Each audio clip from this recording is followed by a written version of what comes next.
Hi, it's Sandra. Welcome to another episode of Quirky Books TV. This channel is all about how to live your best life, be your best self, and live your purpose. So if you haven't already subscribed, please hit the great big subscribe button down below right here, right now.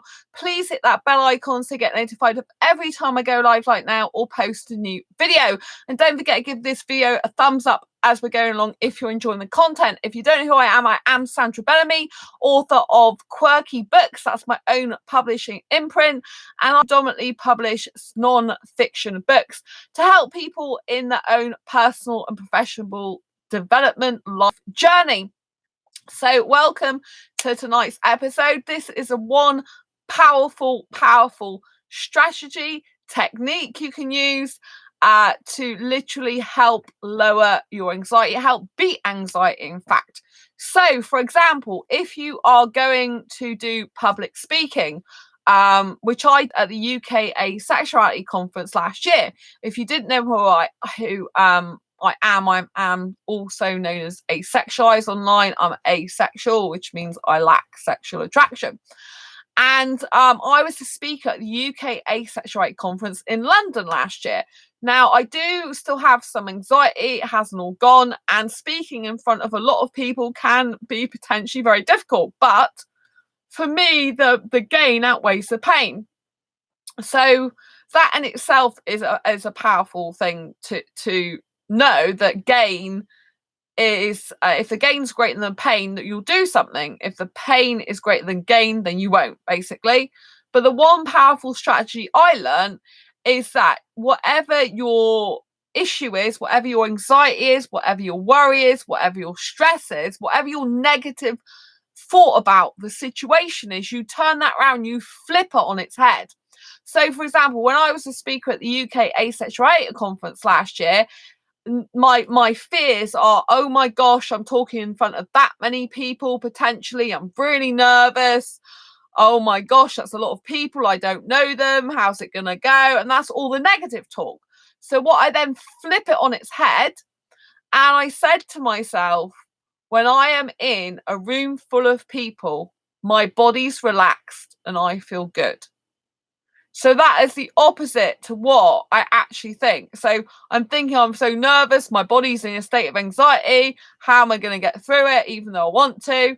And then you say the opposite. So this is one powerful strategy you can deploy no matter what situation it is. You just flip it over so that you are thinking the opposite and saying the opposite, positive self-talk. So if, for example, you're going into a crowded room and you have to go in alone, and you're like, oh my God, everyone's going to be staring at me. Everyone's going to be looking at me. Everyone's going to be thinking I'm weird. I'm going to get really self-conscious. You flip it on its head and the opposite. You go think, I'm going to go in this room and loads of people are going to, be having their own conversations. They're going to be really interested in what they're saying. And when I come into the room, they're going to be really happy to see me. They're going to be, oh, like that person looks really nice and approachable. I think I'll start talking to them.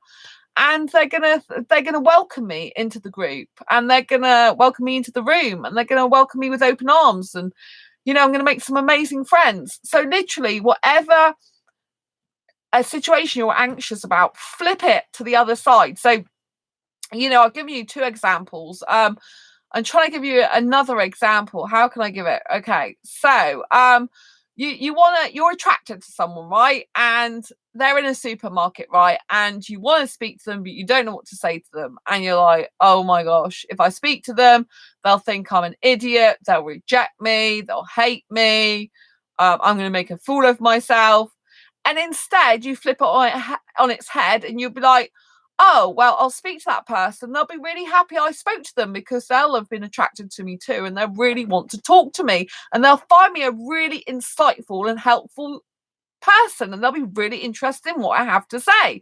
And so whenever you flip that on its head, you flip it so that, whatever you're anxious about, you say to yourself the opposite of what you actually really feel, the positive instead of the negative, then you'll feel a lot better.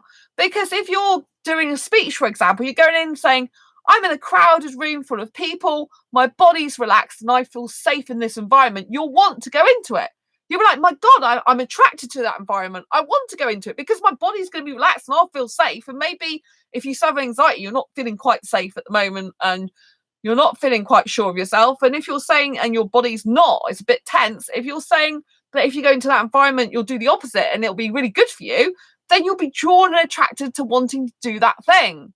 And same with if you're in a crowd, if you're going to a concert or something, you might be like, oh my God, I'm going to be a crowd full of people and everyone's going to be staring at me or I'm going to get hurt. You don't, you just go, oh, I'm going to go in a crowd full of people. The crowds will be cheering. I'm going to be enjoying the euphoria of the situation. Everyone's going to have this energy and vibrancy about them. I'm really going to pick up on that. I'm going to feel alive myself and happy. I'm going to make some friends there. It's going to be so exciting. There's going to be like security on there. So I'm going to feel really safe.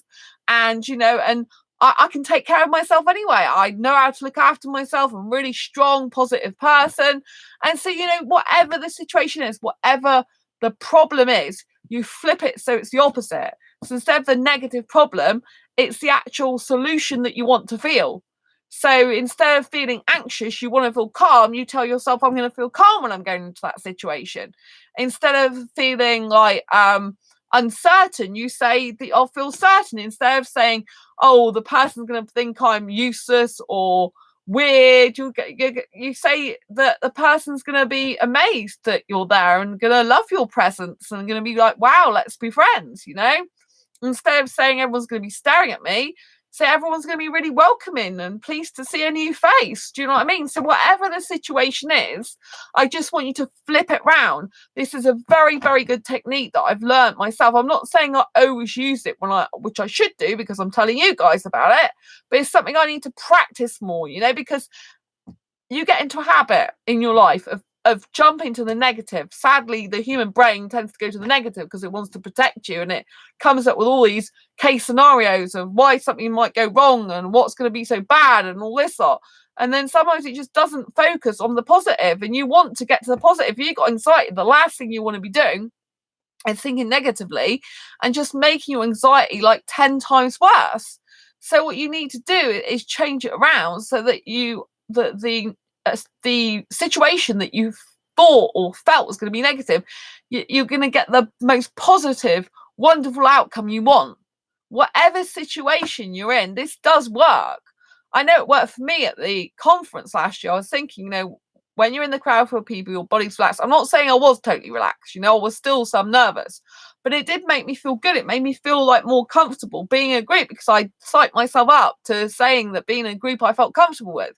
So when I was in a room full of people, I wasn't feeling as bad as I would have usually have done through anxiety. I was feeling like, oh, okay, well, I can get used to this. And, I was looking around the room more. Whereas before I'd be like cowering more, like, oh my God, I can't have all these people looking at me. But, I kind of done some flipping of its head years ago, like I used to be shy and then I made a conscious decision to choose not to be shy and to be outgoing because I thought it would be better for me. So that's flipping it on its head in a very direct way. It's actually taking charge of my life and saying, I want to become different. And when you take charge of your life and actually say you want to become different, you want to change for the better, and you take action and do it, that's how you grow self-confidence, self-esteem, and your morale and self-worth does go up, and your self-respect and self-love goes up, which brings you new and better opportunities. Because once you start loving yourself and believing yourself and having self-worth, self-esteem, self-respect, and self-confidence, you just grow and flourish. And then the more you go and flourish, the less negative self-talk you have, the more positive self-talk you have. And the more positive self-talk you have, the more you'll push yourself out of your boundaries, of your fears and comfort zone, the more you'll grow yourself as a person and the less anxious you'll be, Like I used to have general anxiety disorder level 4 years ago I was diagnosed with. And I've improved myself so much then. I don't have the level of anxiety I used to. I do still get relationship anxiety, but I think if I met the right person for me who was secure in himself, knew exactly what he wanted, and was very compatible with me, I think that would be different. I don't think it's so much, I blame myself sometimes for that, but I don't think it's so much my fault. I think it's a case of I'm not meeting the right people, probably, which is obviously I take responsibility. I'm not meeting the right people. That is onus is on me to do that. But I also think it's because I haven't acknowledged that these people are the wrong people. I kind of put them on pedestals and stuff, because sometimes we do that, don't we? We're attracted to certain types of people. We put them on pedestals, make them out better than they are, and then we feel let down by them. And like, what the heck went on, you know? And we have to realise that sometimes we're at fault for putting them on pedestal in the first place, you know? Instead of just realising they're not that great or not suitable and let them go in the first place, you know? Or give them a chance and see how it goes. But, you know, if it turns out to not be right, just let them go.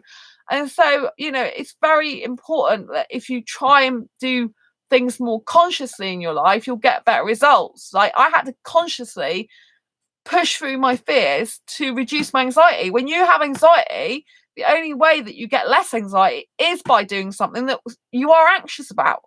You have to do the things you're anxious about to lower your anxiety by doing them, because it grows your confidence and competency in that area, so it lowers your anxiety. I know it sounds counterintuitive, but like I said, the way you counteract the huge anxiety is by flipping it on its head. So when I went and did the UK Asexual conference last year and was a speaker there, I thoroughly loved it. I wanted to do it because I've always wanted to speak in London, you know, a topic I'm passionate about. So I wanted to do it. The gain was there more than the pain, but I still have my anxiety to deal with. And I literally was saying, you know, you can do this, Sandra. You're going to be in a group. The group's good for you. You're going to be speaking, which is wonderful for you. It's going to feel good. You're going to feel happy there. And I did feel happy there. Now I was the only person that had someone waiting for me after their speech in the room I was with. Do you know what I mean?